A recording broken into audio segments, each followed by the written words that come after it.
Oke guys, sebelum videonya lanjut, gue cuma pengen menginformasikan bahwa untuk para subscriber gue ya, meskipun sedikit, untuk para penonton setia gue, tolonglah untuk subscribe di channel gue satunya, karena di channel ini gue sudah kena pelanggaran 2 kali dan takutnya sekali lagi itu gua channelnya sudah terhapus. Jadi kalian bisa subscribe atau tunggu di channel satunya gitu ya. Oke, gue pengen menginformasi itu aja. Mungkin gue juga bakalan upload di channel itu gitu kalau misalkan channel ini benar-benar nanti kena pelanggaran lagi gitu. Oke, terima kasih dan lanjutkan. Sebelumnya bagi kalian nih yang mau join grup di Telegram, bisa ya langsung klik linknya, nanti gua taruh di deskripsi juga. Di sini di komunitas ini, di grup Telegram ini, kita bakalan bahas-bahas seputar Lucky-Sem, Reality Quest ataupun Boruto ataupun manhwa dan manga lain-lainnya gitu ya. Bisa kita bahas dan nanti kita bakalan jadikan video ya. Jadi kita bakalan bahas lah di grup ini serame-ramenya biar setiap update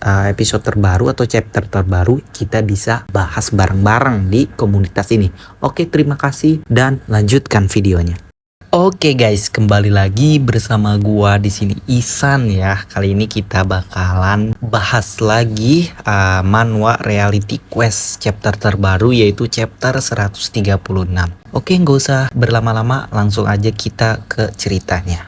Oke, chapter dibuka dengan Kim Gi-jin yang memberitahu informasi pada Han Eun-song bahwa Borame diserang oleh aliansi Sorem-dong dan Nam-hyung-dong. Kim Gi-jin juga ngerasa kalau Borame nggak mungkin bisa ngalahin Sorem-dong dan Nam-hyung-dong kecuali kalau ada keajaiban. Lalu Eun-song mendengar suara kucing dan Kim Gi-jin menjelaskan bahwa dia menemukan kucingnya di taman. Dia hampir mengubur kucingnya itu karena dia kira sudah mati. Lalu Kim Gi-jin ngasih sedikit tuna kaleng dan susu ke kucingnya, bikin si kucing jadi lebih bertenaga. Kim Gi-jin juga berkata bahwa kayaknya kita nggak pernah tahu apa yang bakalan terjadi sampai akhir. Lalu Eun-song mendapatkan pesan dari grup chat yang berisi kalau ketua dari Borame sudah kembali, yaitu MC kita, Ha Do-wan tentunya. Lalu panel berpindah di mana Ha Do-wan lagi ngangkat ketua Sorem-dong dan di situ ketuanya ketakutan.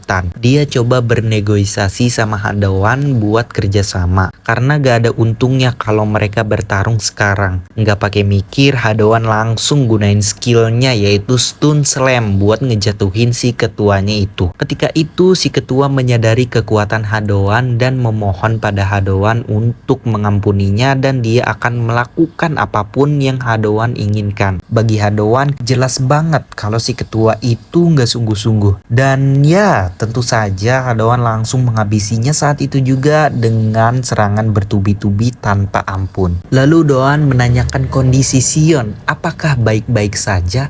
Sion menjawab bahwa dirinya baik-baik saja, sedangkan Kang Se-hon yang sudah babak belur gitu, bagi Do-wan Kang Se-hon kelihatannya baik-baik saja. Emang kadang Ha Do-wan nih suka bercanda aja gitu ya. Setelah candaan itu Kang Se-hon pikir dia sudah lebih kuat, tapi Ha Do-wan sudah berubah drastis dari terakhir kali Kang Se-hon bertemu dengannya. Bagi Kang Se-hon itu benar-benar sulit mengejar Ha Do-wan yang semakin kuat itu. Lalu Sion penasaran apa yang terjadi pada Ha Do-wan. Kenapa dia bisa mengalahkan dua ketua sekaligus? Karena Ha Do-wan yang dulu gak bakal bisa ngelakuin itu. Selama ini Ha Do-wan pergi kemana dan apa yang Ha Do-wan lakukan. Lalu langsung ke adegan flashback di mana Ha Do-wan yang capek karena bertarung melawan dirinya di Tower Challenge. Di sini mereka berdua sama-sama capek dan Ha Do-wan hanya bisa bertahan sebentar lagi karena potion yang tersisa tinggal sedikit. Mereka berdua sama-sama maju dan memberikan satu serangan terakhir mereka. Hasilnya Ha Do-wan berhasil mengalahkan dirinya dan mendapatkan hadiahnya yaitu ability yang meningkat secara drastis. Lalu panel berpindah lagi nih di mana Sion yang menjelaskan pada Ha Do-wan bahwa mungkin seluruh area Dewan Bullying Guanak sudah berubah menjadi medan perang. Kang Se-hon berkata bahwa mereka tidak bisa diam saja sampai musuh datang menyerang mereka. Ketika Sion sedang berbicara bahwa tergesa-gesa itu gak baik, Ha Do-wan memotong pembicaraan Sion dengan berkata bahwa dia setuju dengan Kang Se-hon kalau mereka tidak bisa diam saja dan mereka harus pergi ke medan perang. Dan chapter pun ditutup dengan Hadowan yang mendapatkan quest, yaitu untuk mengalahkan satu dari 4 mantan ketua yang sudah kembali.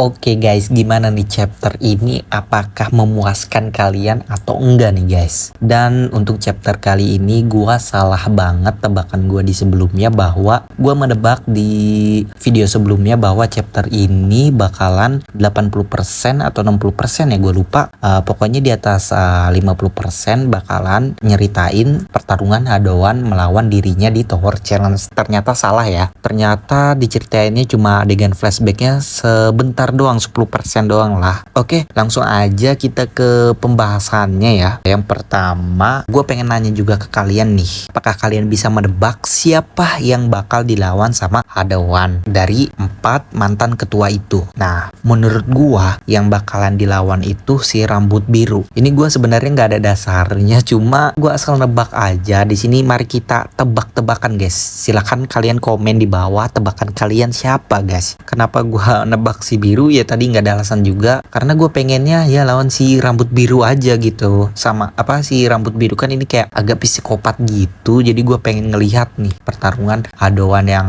sudah di buff gitu melawan si rambut biru yang lumayan kuat juga ini pastinya, dan dia itu brutal gitu. Nah yang kedua ini gue pengen bahas pasti nih ya, ketika si Hadowan melawan salah satu dari 4 mantan ketua itu, dalam pertarungan itu bakalan dibuat try hard sama autornya. Maksudnya try hard nih ya pasti nggak langsung kayak Hadowan menang easy gitu, enggak. Menurut gua bakalan ada effort untuk mengalahkan si 4 mantan representatif ini gitu, nggak bakalan kayak langsung menang. Nah yang ketiga itu adalah gua pengen bahas menurut kalian juga nih ya, siapa yang terkuat dari 4 mantan ketua itu? Menurut gua ya, kan karena 2 ini sudah diperlihatkan bertarungnya gitu ya, si yang badannya agak besar sama si rambut biru ini yang psikopat itu kan, yang diminta ngumpul sama si Sunje itu ya. Nah menurut gua yang kuat itu adalah si yang agak kecil ini di badannya, yang rambut abu-abu kayaknya, dan dia ini juga kan disuruh untuk ngebunuh ketua Borame kalau nggak salah. Nah di sini pun dia juga dilihatin kalau dia tuh habis ngabisin orang di perosotan itu kan di chapter sebelumnya itu. Dan si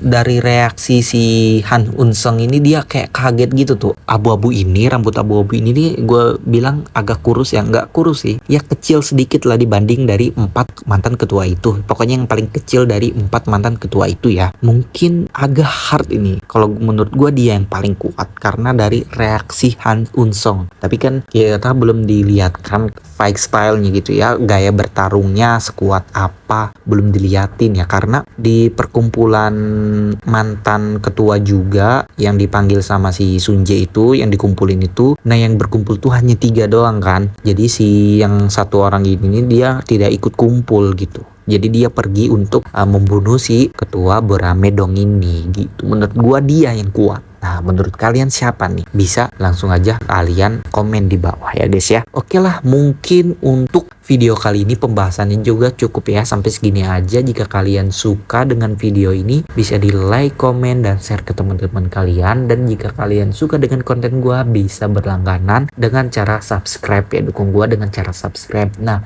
bagi kalian juga yang mau mendukung gua, bisa Saweria atau berdonasi ya. Yang mau berdonasi silakan, link Sawerianya sudah gua taruh di deskripsi tentunya. Oke, sampai jumpa lagi di video selanjutnya. Bye bye.